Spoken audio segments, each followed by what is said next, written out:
Tidak mempercayai isi pikiran teman-teman ya, apapun itu isinya.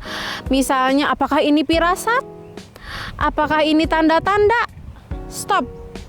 Jangan sekali-kali teman-teman mempercayai hal itu. Karena semua itu adalah bohong teman-teman. Assalamualaikum warahmatullahi wabarakatuh. Halo semuanya, ketemu lagi dengan Ella Kurniasi di sini di Ruang Bahagia. Halo teman-teman, pada kesempatan kali ini saya sedang berjalan-jalan nih. Boleh dilihat pemandangannya? Nah, ini saya sedang ada di Bukit Kopi teman-teman. Tepatnya di kebun teh. Hari ini hari Minggu. Saya ingin healing tipis-tipis teman-teman, untuk menyegarkan mata, untuk merilekskan badan, dan untuk menyegarkan pikiran, agar besok ketemu hari Senin itu moodnya sudah kembali on gitu ya, 100%. Setelah seminggu kemarin banyak sekali kegiatan-kegiatan yang sudah dilewati. Jadi hari Ahad saatnya kita refreshing ya. Refreshing tidak harus mahal teman-teman, cukup ke kebun teh ini. Orang-orang yang kena cemas, GERD dan anxiety itu sebenarnya yang kita butuhkan adalah relaksasinya gitu ya. Relaksasi dari berbagai pikiran yang terus berdatangan kepada kita semuanya.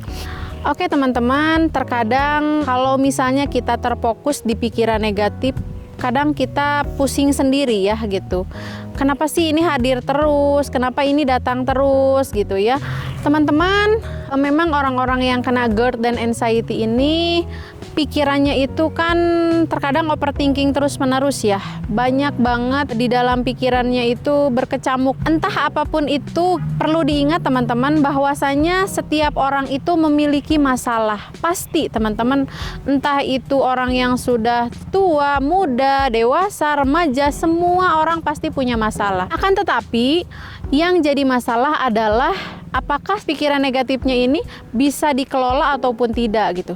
Nah teman-teman, jika kita tidak bisa mengelola overthinking, kita tidak bisa mengelola pikiran negatif, maka akan terjadi masalah dengan hidup kita. Seperti halnya kita akan terserang dengan adanya kecemasan, ketakutan, terus kemudian tidak bisa tidur, gangguan tidur, hilang percaya diri, bahkan depresi, menutup diri gitu ya. Itu akan menjadikan kita semakin tertutup, semakin menutup diri, dan ketakutan itu semakin menjadi bos di dalam diri kita gitu ya.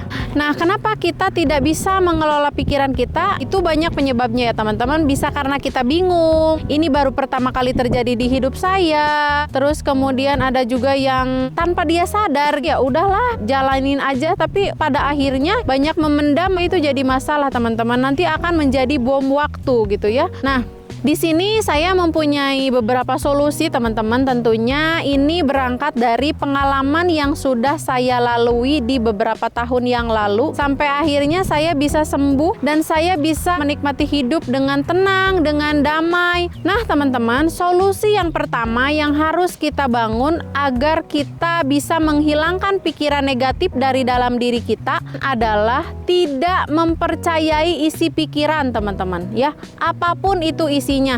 Misalnya apakah ini firasat? Apakah ini tanda-tanda? Stop. Jangan sekali-kali teman-teman mempercayai hal itu. Karena semua itu adalah bohong teman-teman ya. Itu alay. Itu pikiran kita aja. Itu imajinasi kita aja. Contoh ya. Misalnya ketika bangun tidur, terus kita berkegiatan nih, di tengah-tengah kita berkegiatan gitu ya, biasanya orang anxiety itu selalu didatangi dengan yang namanya pikiran negatif. Contoh pikiran negatifnya, bisa nggak ya nanti malam saya tidur dengan nyenyak misalnya. Terus kemudian bagaimana ya kalau misalnya tidak tidur nyenyak terus gitu ya, kita terjerumus ke dalam pikiran itu. Nah, maka yang akan terjadi, kita akan pusing seharian itu gitu ya, memikirkan sesuatu hal yang belum terjadi. Atau misalnya ada yang takut cenat-cenut misalnya di sekitar dada. Wih, jangan-jangan ini saya penyakit berat, jangan-jangan saya mau serangan jantung, jangan-jangan ini pertanda, jangan-jangan ini ajal saya akan segera datang gitu.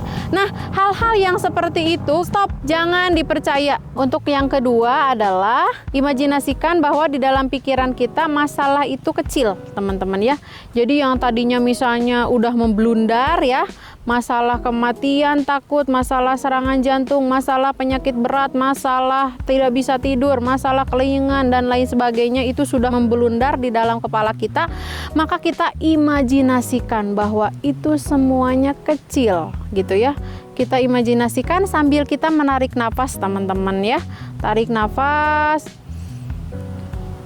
hembuskan pelan-pelan gitu ya. Nah, terus kita imajinasikan bahwa yang terjadi di kepala saya itu adalah masalah kecil.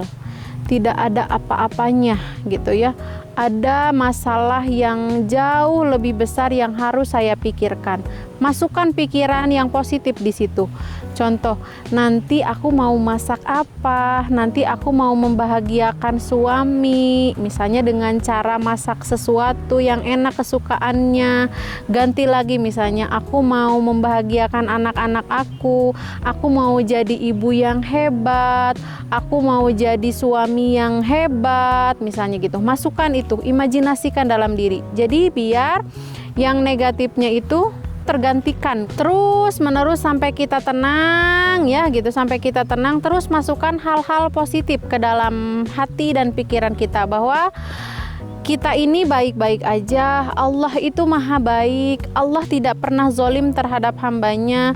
Ketika Allah memberikan masalah, pasti sudah yakin ya di dalam surat Al-Insyirah bersama solusinya gitu ya. Jadi ketika kita tertimpa sebuah masalah, insya Allah bersama solusinya teman-teman ya.